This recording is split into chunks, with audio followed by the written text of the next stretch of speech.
Maintenant, on va visiter Venise, mais premièrement, je vais vous raconter des fonctions de blocage de la mise au point. La bague de blocage de mise au point permet de bloquer la mise au point en cas de la rotation accidentelle ou involontaire. Après ajuster les distances de mise au point, il suffit de les déplacer à la position lock pour être sûr que toutes les images soient nettes. Le blocage de mise au point est pratique surtout à la photographie de voyage et photojournalisme, où l'appareil photo devrait être prêt pour prendre des photos à tout moment.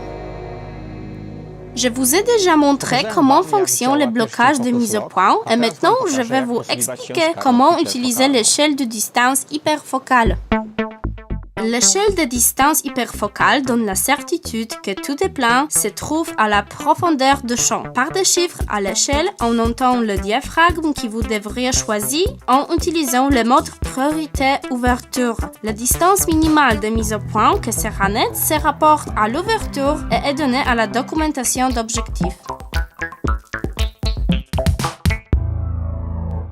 Le 15 mm, c'est une très bonne distance focale pour des roues étroites comme celle-ci. Actuellement, on a des temps chouettes parce qu'en fait, des objectifs avec ce type de la distance focale sont disponibles depuis peu. Il convient d'ajouter avec des paramètres temps haut la construction télécentrique dont la netteté nivellée à chaque espace de l'image. La projection rectiligne avec la distorsion au plus bas fonctionne très bien pendant prendre des photos de l'architecture étroite. Le grand angle donne aussi différents regards au paysage plus vaste en distançant des plans des images. Le grand angle n'est pas seulement le paysage et l'architecture. La distance minimale de mise au point de 25 cm permet de s'approcher des détails qu'il y a beaucoup ici.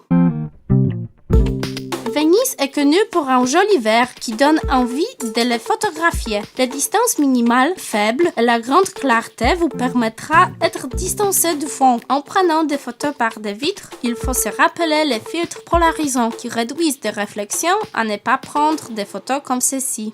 Dans ces objectifs, on peut retirer les fleurs par soleil. C'est une solution qui rarement arrive aux objectifs avec grand angle comme ceci. Dans un moment, je vais vous présenter certaines méthodes où et quand cette fonction pourrait être utile.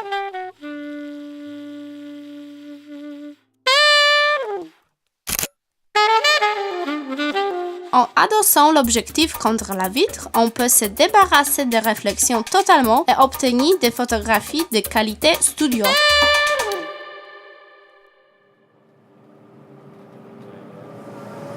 Il commence à faire sombre, un crépuscule en dehors. Dans cet appareil photo, il y a une très bonne stabilisation et avec cet objectif, ça devrait donner superbes résultats. Pour obtenir des photographies dynamiques, il faut les prendre en suivant des objets en mouvement et utiliser la stabilisation avec la vitesse de l'obturateur à environ demi-seconde. Parfois, la netteté couvre seulement un petit fragment de l'image, mais dans ces cas, ça renforce l'effet positivement. Il fait déjà nuit, mais j'ai un très clair objectif tel que pour 15 mm. Je vais ajuster les mises au point à l'infini et les bloquer avec la bague de blocage mise au point. Après, je pourrai prendre des photos sans s'inquiéter si l'autofocus saisit ou pas.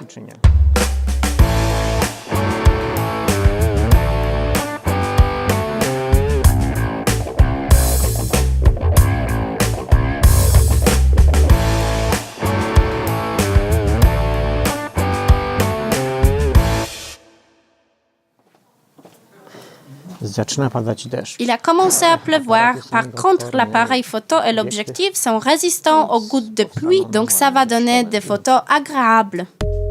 Le temps de pause longue qui ont floué certaines figures était obtenu au moyen d'utiliser un filtre ND16. Pour cet objectif, vous pouvez choisir beaucoup de types de filtres. Des classiques qui sont plus chers, des filtres visants, des filtres de gélatine et des filtres avec monture de baïonnette qui ont des prix plus compétitifs. Maintenant, je suis invisible, mais comme c'est supposé être, parce qu'il fait vraiment très sombre. L'objectif était couvert avec la peinture qui réfléchit la lumière dans l'obscurité par illuminer avec UV radiation. Grâce à cette fonctionnalité, on peut utiliser une torche à basse puissance qui ne va pas causer l'effet d'éblouissement et aussi va permettre de cadrer dans l'obscurité totale, comme sur cette photo, exposée pendant 30 secondes avec le diaphragme ouvert et ISO 1600. L'autre fonctionnalité qui est utile pour travailler dans l'obscurité comme ici, c'est un perceptible clic à l'infini.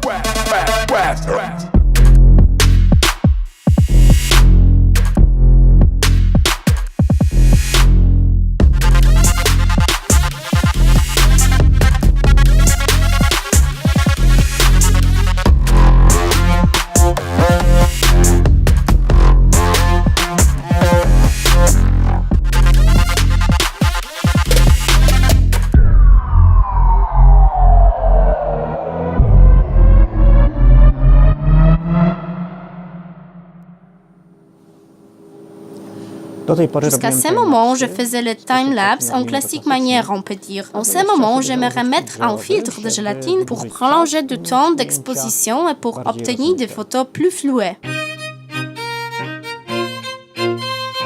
Le suivant problème de time-lapse est une esthétique vibration des gens ou des véhicules en mouvement et des objets balayés par du vent. Prolonger le temps d'exposition à la fraction de seconde permet de flouer ces vibrations en faisant des images plus plasticiennes et vivantes.